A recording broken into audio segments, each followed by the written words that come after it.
Last night, AEW gave wrestling fans one of the greatest endings to a wrestling show. After a stellar match between Kenny Omega and Christian Cage for the World Championship, Adam Cole made his All Elite Wrestling debut, and the crowd absolutely popped. It appeared that he was going to be the company's next babyface, but that did not happen because instead he aligned himself with his former best friends, well, kind of still best friends, and superkicked JungleBoy right in the face. The Young Bucks and Kenny Omega kissed him, and Adam Cole let the world know that the Elite is the most dominant faction in the business of professional wrestling, and Kenny Omega took the mic and was going to wish the audience a good night, and that's when Bryan Danielson made his AEW debut to interrupt the group.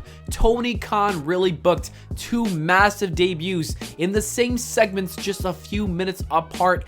It was absolutely unreal. Because of WWE's lazy booking, I never expected something like this to happen.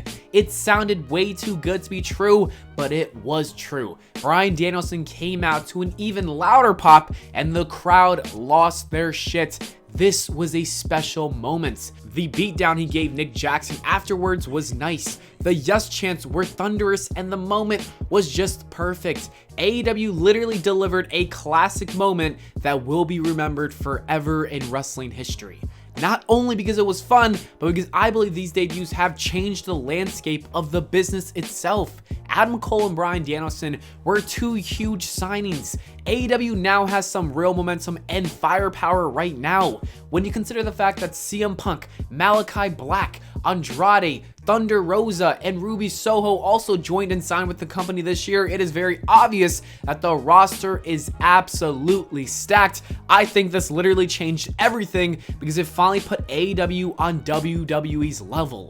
For so long, WWE did not care about AEW, you know, to be honest, but things have changed. They have the talent, the momentum, and a real shot at surpassing WWE in the ratings. CM Punk's debut was the beginning, but yesterday was the shot heard around the world, and I still believe that Bray Wyatt is also going to join the company, which will only make them stronger. Literally, this is crazy to think about.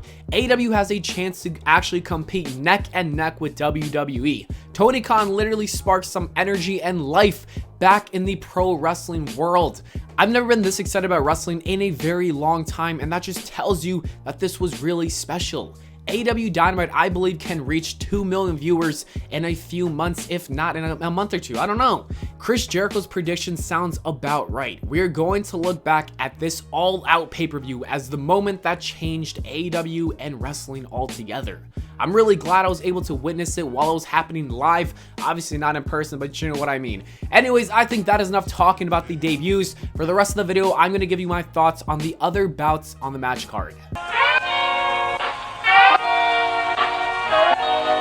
All Out opened up with the TNT Championship on the line between Miro and Eddie Kingston, and I think this was the perfect way to start off the show. It was a nice physical match. This is the Miro that I wanted to see from the beginning of his AEW debut, and I'm really glad that he changed his persona over time because Miro has been killing it. He's a great TNT champion, putting on fantastic matches with anyone in that ring.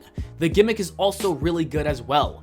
Eddie Kingston, on the other hand, has also delivered in this match too. This was by far my favorite Eddie Kingston match in AEW, outside of maybe that match with Cody Rhodes. This was good stuff.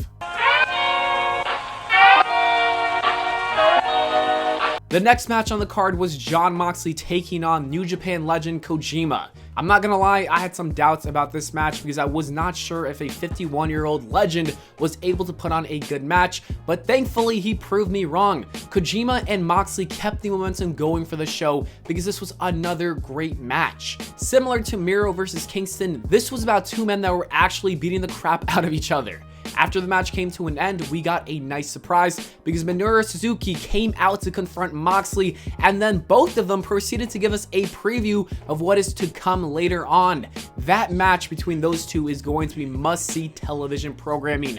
It takes place on AEW Dynamite, and I cannot wait. It's insane to think that AEW is actually just giving it out for free. Like, that's just wild. What is Tony Khan doing? What other surprises does he have that he's able to give this for free?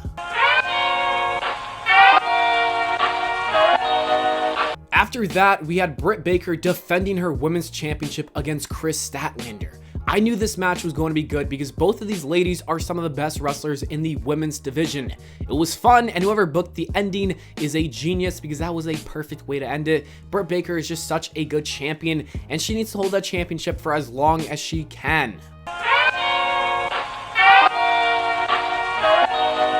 We need to talk about the tag team steel cage match with the Young Bucks and the Lucha Bros. This is everything it needed to be. I wish they would have sold some moves a little bit better and more, but I'll let it slide because these two teams did unbelievable things that we've never seen in a steel cage match. The Lucha Bros and the Young Bucks absolutely killed it. The spots made the match, and the story they told was just beautiful and emotional. That ending was also, it was beautiful. It was amazing. I loved it. At one point though, I was worried seeing Rey Fenix literally run the top of the cage without a care in the world, but he was fine and he even jumped onto his opponents from the top of the cage, which honestly is way too high. That thing is crazy high. Anyways, the Lucha Bros winning the match was the right call. They deserve the titles. These two teams set the bar high when it comes to a steel cage match, and I don't think we're ever going to see anything like that ever again. The Casino Battle Royal wasn't anything too special in the beginning. It was your standard over-the-top Battle Royal, but things picked up when we saw the Joker. Ruby Soho is now all elite. She came, she conquered, and she even won the match. Although I do love Thunder Rosa, we all know that her time will come later, but right now I am beyond excited for a feud between Ruby and Baker. That is going to be a good program, and the women's division is clearly on the rise, and I can't wait to see the future of it. Chris Jericho put his AEW career on the line in his match against MJF, and this was actually a good match. I say actually because I feel like Jericho's in-ring work has been on a decline for quite some time now, but this was one of his better matches in recent months. It definitely helped that he was working with MJF because, you know, he didn't really need to do over-the-top moves that his body cannot perform. This was a classic wrestling match that told a good story. MJF cheating to win and then restarting the match was also a nice touch because that got the crowd heavily engaged in it. Chris Jericho eventually got his win to a thunderous pop, and I really enjoyed this match. I still think MJF is one of the best talents in AEW, and it's not even close. When he is on the top of the card as the AEW champion, it is going to be a scary sight to see. I think CM Punk had a ton of pressure last night. Many people have high expectations for him, and you can tell he was stressed out if you take a look at his tweets. It's fair to say though that he has not missed a step. CM Punk arrived, delivered, and proved that he still got it in that ring.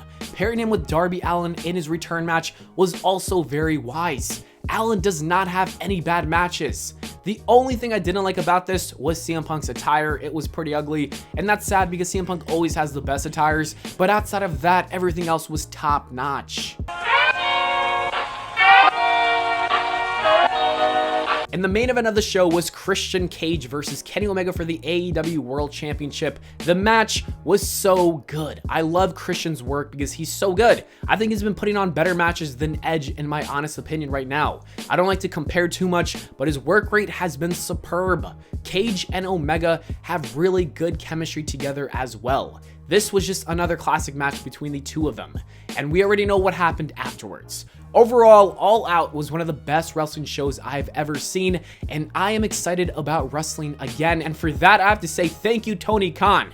Anyways, that is it for the video, guys. Thank you so much for watching. I hope y'all enjoyed. If you did, please make sure to leave a like and subscribe for more. Let me know what you thought about the show in the comments below. And on the screen right now are some other videos you should check out if you have some free time. So go ahead and click one of them. I will see you all in the next video.